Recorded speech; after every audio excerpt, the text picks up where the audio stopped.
எல்லோரும் எப்படி இருக்கீங்க? இப்போ வந்து வீட்டிலே வந்து கோதுமையால் நூடுல்ஸு, வெஜிடபிள் நூடுல்ஸ் எப்படி செய்யலான்னு பார்க்கலாம். அதுக்கு வந்து 100 கிராம் 150 கிராம் வந்து பீன்ஸு வாங்கிக்கோங்க கடையில்.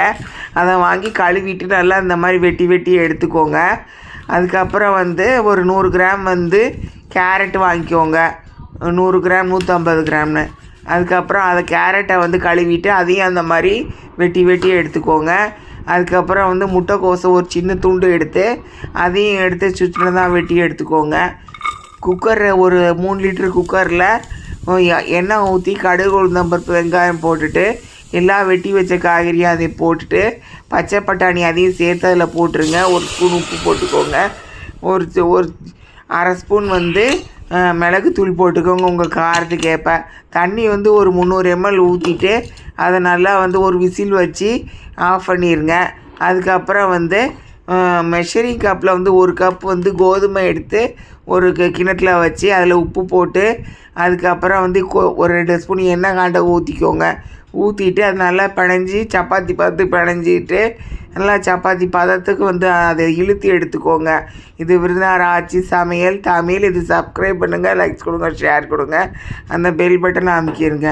சப்பாத்தி மாதிரி நல்லா பிசைஞ்சிட்டு அதை வந்து இதில் வந்து கட்டையில் வச்சு அது சப்பாத்தி மாதிரி இழுத்து எடுத்துட்டு அந்த கத்தி ஒன்றை வச்சு அதில் ஒவ்வொரு இடத்துலையும் சின்ன சின்னதாக வெட்டி வெட்டி கோடாக நீட்டாக வெட்டி எடுத்துக்கோங்க.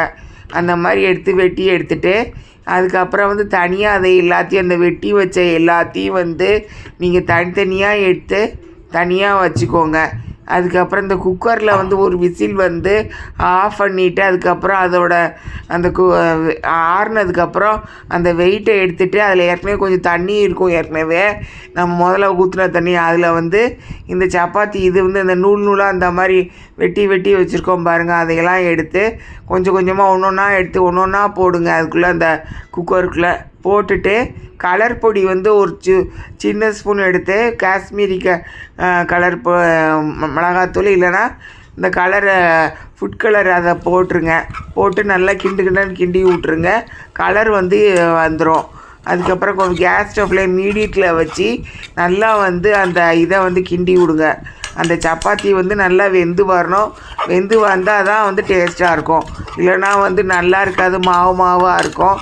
அதனால் வந்து கேஸ் ஃப்ளேம் வந்து மீடியத்தில் வச்சுக்கோங்க. அந்த சப்பாத்தி இதை வந்து போட்டதுக்கப்புறம் நூடுல்ஸ் மாதிரி இருக்கிறத போட்டதுக்கப்புறம் அப்புறம் நல்லா இந்த மாதிரி சுருளை வதக்கி எடுத்துகிட்டு அதுக்கப்புறம் தனியாக எடுத்து ஒரு தட்டில் வச்சு குழந்தைங்களுக்கு கொடுங்க. சூடாக சாப்பிட்டா நல்லாயிருக்கும். நன்றி.